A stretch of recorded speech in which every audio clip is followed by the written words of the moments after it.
There are several ways to refine your query. For example, you can set a date range for a panel.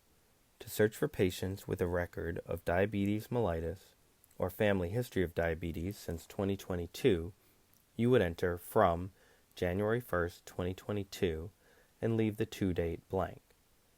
To search only for patients in 2022, simply add a to date of December 31st, 2022 to limit the end date of the search. You can also change the date range for an individual item in a panel. In this case, family history does not need to be date constrained. Click the dates icon next to the item and then remove the dates by clicking the reset button. Having a diagnosis code for a condition like diabetes does not necessarily mean that the patient has the disease.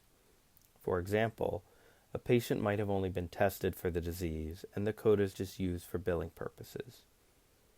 You can increase the likelihood that patients really have the condition by requiring multiple occurrences of the code, meaning that they have had more than one visit for that disease. However, this can also introduce biases by selecting patients with more severe cases.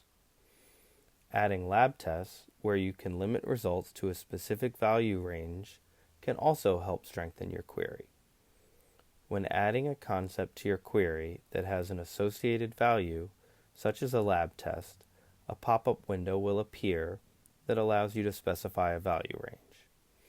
You can either search for patients who had the test regardless of the result by clicking No Value, or by a value range, such as greater than 6.0. You can also click on the relevant bar segment if they match your desired range.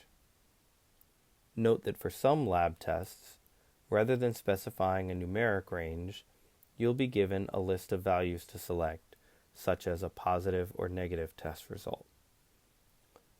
To go back and edit or adjust the specified lab values, click the Lab Values icon next to the item. Finally, to exclude patients with certain attributes, you can find and drag the relevant concepts to a new panel and then select Without. In this case, dragging over these concepts will exclude individuals with a history of nicotine use from the results.